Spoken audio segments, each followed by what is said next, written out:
নজর রাখছি এই মুহূর্তে একেবারে গুরুত্বপূর্ণ একটি খবরের দিকে। আইপিএল এ জুয়ার পাওনা গন্ডা নিয়েই কিন্তু তৃণমূলের গোষ্ঠী কোন্দলে একেবারে উত্তপ্ত হয়ে উঠেছে। আইপিএল এ জুয়ার পান্না গন্ডা নিয়ে তৃণমূলের গোষ্ঠী কোন্দলে উত্তপ্ত হয়ে উঠল কোচবিহার ১ নম্বর ব্লকের পুটিমারি ফুলেশ্বরী গ্রাম। তৃণমূল কর্মী মনোজ মোদকের বাড়িতে একাধিক বোমা নিক্ষেপ করার অভিযোগ উঠল তৃণমূল কর্মীদেরই বিরুদ্ধে। মঙ্গলবার রাতের এই ঘটনায় রীতিমতো চাঞ্চল্য ছড়িয়ে পড়েছে গোটা এলাকাতে।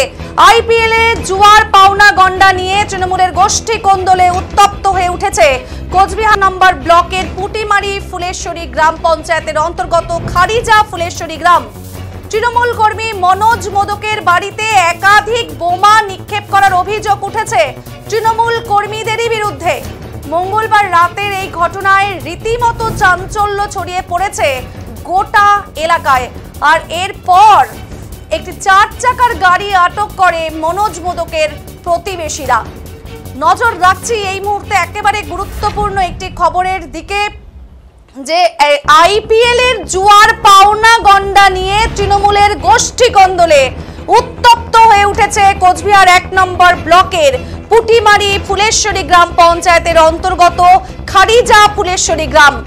তৃণমূল কর্মী মনোজ মোদকের বাড়িতে একাধিক বোমা নিক্ষেপ করার অভিযোগ উঠেছে। সেই ছবিও কিন্তু রেখেছি আপনাদের সামনে, যে বোমা নিক্ষেপ করার পরে কি পরিস্থিতি দেখুন সেই ছবি দেখাচ্ছি এই মুহূর্তে। একাধিক বোমা নিক্ষেপ করার অভিযোগ উঠেছে তৃণমূল কর্মীর বিরুদ্ধে। মঙ্গলবার রাতের এই ঘটনায় রীতিমতো চাঞ্চল্য ছড়িয়ে পড়েছে গোটা এলাকায়।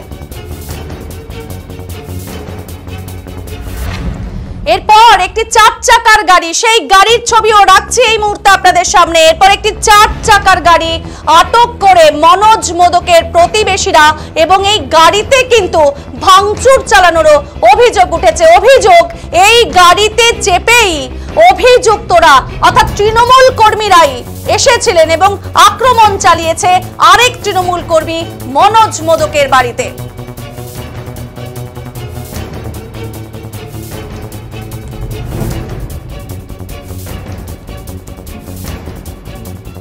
এই যে সেই গাড়ি, এই গাড়িতে করেই কিন্তু অপর তৃণমূল কর্মীরা এসেছিলেন আরেক তৃণমূল কর্মীর বাড়িতে, এবং সেখানে এসেই কিন্তু তারা রীতিমতো বোমাবাজি করেছে তৃণমূল কর্মীর বিরুদ্ধে। মঙ্গলবার রাতের এই ঘটনায় কিন্তু রীতিমতো চাঞ্চল্য ছড়িয়ে পড়েছে গোটা এলাকায়।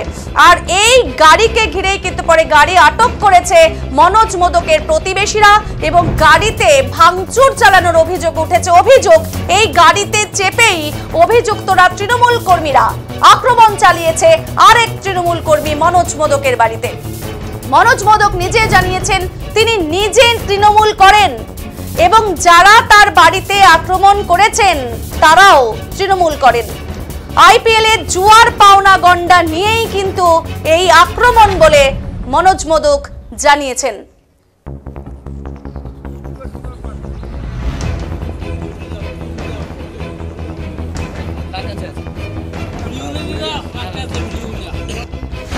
এখানে আমার বাড়িতে বোমা আসছে, সবাই টিএমসি করে বা করতেছে।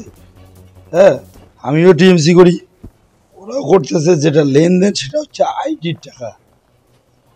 ওই যে পঞ্চায়েত মশাই যেটা বললো না, যে হাওলাতের কোনো ব্যাপার নেই, এখানে হচ্ছে একটা জুয়োর ব্যাপার আছে। মানে ও আমাকে আইডিতে টাকা দিত, যেটা হচ্ছে কি বলুন তো, ওই আইপিএল একটা আইডি হয়। হ্যাঁ, উনি ওখান থেকে টাকা পাইছিল, আমি ওনাকে অলরেডি 1.5-2 লাখ টাকা দিয়েছি, 15,000 টাকা পাবে, তার জন্য এসে আমার বাড়িতে বোমা বুঝে করছে। লোকমান, হ্যাঁ প্রত্যেকেই তৃণমূল। হ্যাঁ দায়িত্বে আছে ওরা। হ্যাঁ আমিও তৃণমূল করি। কোনো নিরাপত্তা পাচ্ছি না, প্রশাসনিক দিক থেকে বা ইয়ের থেকে কোনো পাচ্ছি না। কালকে যখন গাড়িটা নিতে এসেছিল তারাও বলছিল যে পুলিশ নিতে এসেছিল, পঞ্চায়েত ডেকেও আমি পাইনি, উনি আসেনি। আমি নিরাপত্তা যাচ্ছি। এই আক্রমণের পর কিন্তু একেবারে সীমাহীন আতঙ্কে রয়েছেন। মনোজ মোদকের কথা শোনালাম আপনাদেরকে। এই আক্রমণের পর কিন্তু সীমাহীন আতঙ্কে রয়েছেন মনোজ মোদকের স্ত্রী সাবিত্রী মোদকও। তিনি জানিয়েছেন মঙ্গলবার রাতে তার স্বামী এবং শাশুড়ি কেউই কিন্তু বাড়িতে ছিলেন না সেই মুহূর্তে, এবং সন্তানকে নিয়ে তিনি ঘুমোতে গিয়েছিলেন। ঠিক সেই সময় তার বাড়িতে বোমা নিক্ষেপ করেছে তৃণমূল কর্মীরা। আর কি তৃণমূল কর্মীর বাড়িতেই নিরাপত্তাহীনতায় ভুগছেন, নিরাপত্তা সুনিশ্চিতকরণের এদিন তিনি কিন্তু দাবি জানিয়েছেন। কি জানিয়েছেন মোদকের স্ত্রী, শুনুন।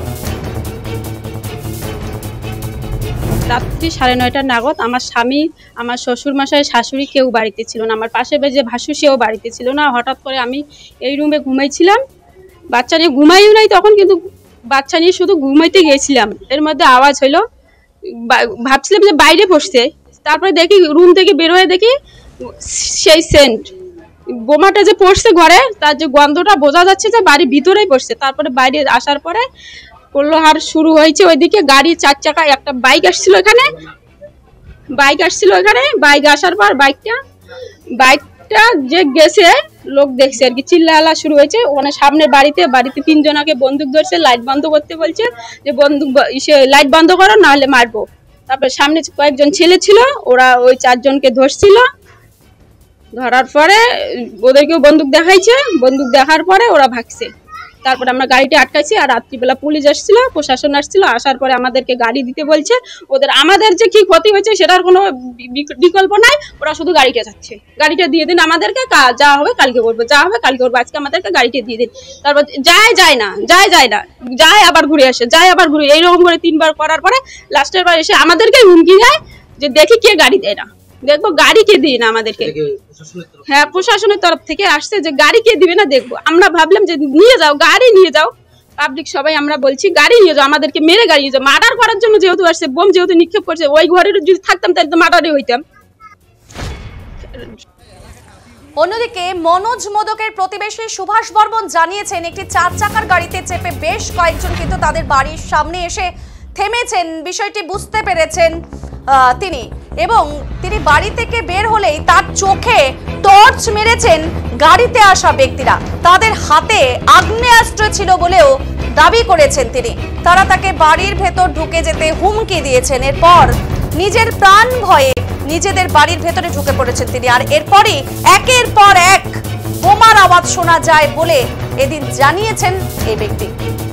কি জানিয়েছেন শোনাবো। আমরা তো আমার বাড়ি বলে ওই ওইটা দেখা যায়, ওই ঘরটা, টিনের ঘরটা, ওই ঘরটাতে ছিলাম, বাচ্চা বাচ্চা নিয়ে খেলা করে দেখছি। অজগবি একটা গাড়ি এসে দাঁড়াইলো ওই জায়গায় আমার ঘরের সাথে। কি এখন কেন আসলে কি গাড়ি তো বেরোতে হবে, দেখতে হবে। বীরের সাথে আমরা 2 জন বেরিয়েছি আমার বাড়ি এলির সাথে। ওরা তো একবারে আমাকে প্রথমে বললো এই বেটা ঘুর, ওরকে বন্দুক ধরলে, লাইট মারলে চোখে, ওই তো কিছুই দেখা যায় না, লোকগুলো তো চিনিস পাই না। ওই বাস ইচ্ছাস ঘুর, আমরা ওদি ভিতর বাড়ি ঢুকলাম। ওদের কাছে বন্দুক আছে, ডাইরেক্ট বন্দুক ধরছে আমার সামনে। আমার ঘোড়া লাগে, আমার বাড়ি এলুকো ওই অবস্থা, বন্দুক ধরছে। তারপর কি হয়েছে? তারপরে তো এই জায়গায় এই পেকে আসিল, আমরা তো ভিতর বাড়ি, এই জায়গায় আসি এটা বোম ঢেলাই। বললাম এই যে এলাকার মধ্যে একটা এই ঘটনা ঘটলো, আপনারা কতটা ভয় আতঙ্কে আছেন? আমরা তো পুরো আতঙ্কে আছি, পুরো আতঙ্ক। এখন এদের এখন একটা কি ব্যবস্থা করা হবে সেটা তোমরা গুলো করবেন। আপনাদের কি? আমরা তো আমার বাড়ি বলে ওই ওইটা দেখা যায়, ওই ঘরটা, টিনের ঘরটা, ওই ঘরটাতে ছিলাম। এ বিষয়ে স্থানীয় পঞ্চায়েত সদস্য গোপাল বর্মন আশ্বস্ত করেছেন যে নিরাপত্তাহীনতার কোনো বিষয় নেই। পঞ্চায়েত প্রশাসন আক্রান্তদের পাশে সবসময় আছেন বলে এদিন জানিয়েছেন তিনি। কি জানিয়েছেন শোনাবো। কি শুনলেন আপনি? না, আমি ঘটনা তো অনেক পরে আসছিলাম এখানে, আর আসিয়া শুনি যে এখানে বোম ব্লাস্টিং এবং দেখলাম ঘটনা সত্যি। কারা করলো, কতটা কি কেন ওই খবরটা আমি জানি না, দেখি নাই, এদের মুখ থেকে শোনা।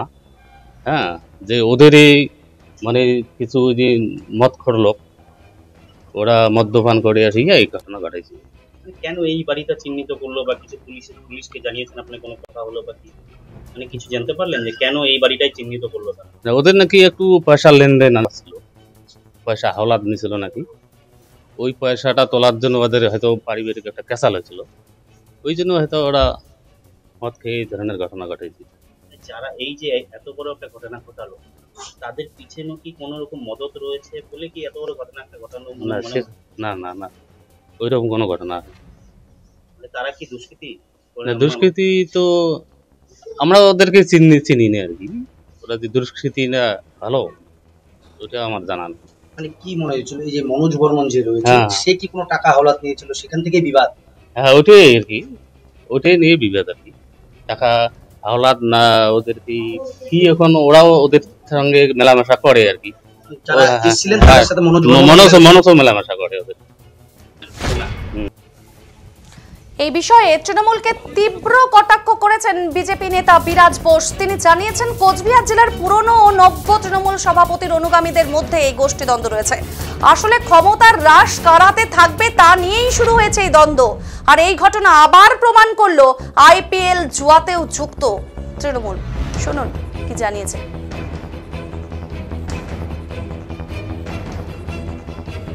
কিছু নয়, গোষ্ঠীদ্বন্দ্ব লেগেই আছে। একদিকে পুরনো সভাপতি যে ছিলেন তার এবং নব্য সভাপতি, এই দুইজনের গোষ্ঠীদ্বন্দ্ব প্রকট হয়ে দাঁড়িয়েছে, যার ফলে কর্মীরাও একদিকে দিকভ্রান্ত দিশাহীন, অপরদিকে তারা কে ক্ষমতার হ্রাস হাতে রাখবে এই নিয়ে পুটিমারি ফুলেশ্বরী জিপিতে গন্ডগোল, ভয়াবহ গন্ডগোল, এবং ব্যাপক হারে সেই তৃণমূল কর্মীর বাড়িতে তৃণমূলের লোকেরাই, বিশেষ করে তৃণমূলের হারমা যারা, তারা বোমাবাজি করেছে। ওখানে একটা গাড়ি আটক করা হয়েছে, ওরাই গাড়ি আটক করেছে যেই গাড়িতে করে বোমা নিয়ে আসা হয়েছিল এবং বোমাবাজি করা হয়েছিল, গাড়িটা ব্যবহার করা হয়েছিল। আমরা মনে করি যারা বোমাবাজি করেছে, এলাকায় অশান্তি সৃষ্টি করে, সে তৃণমূলের ক্ষেত্রেই হোক আর বিজেপি তো যারা করে তাদেরকে ওরা যেভাবে পারে কোণঠাসা করে রাখার চেষ্টা করছে, এটা বেশি দিন চলতে পারে না। পুলিশ সদর্থক ভূমিকা নিক, রাজনীতি করার অধিকার সকলেরই আছে। ভারতীয় জনতা পার্টিকে যেভাবে কোণঠাসা করার চেষ্টা করছে, পুলিশের মদত না থাকলে এটা হতে পারে না। আমরা চাই এই দোষী যারা বোমাবাজি করেছে হারমা, তাদেরকে উপযুক্ত শাস্তির বিধান করতে হবে, অ্যারেস্ট করতে হবে, এবং বিজেপির যারা কার্যকর্তা আছে তাদের যেন গায়ে কোনো আঁচ না লাগে এই অ্যাসিওর করতে হবে।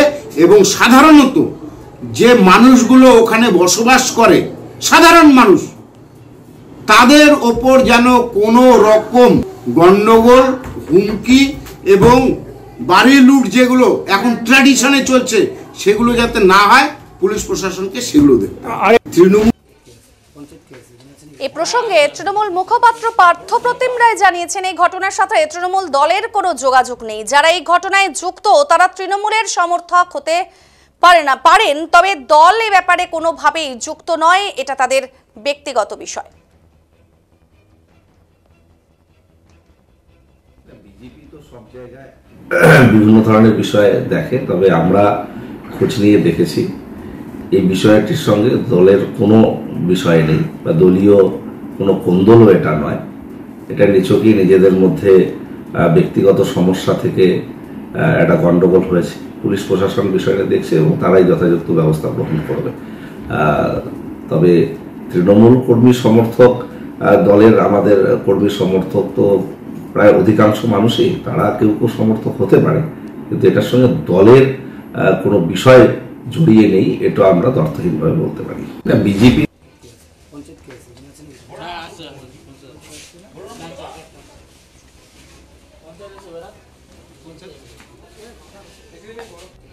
পঞ্চায়েত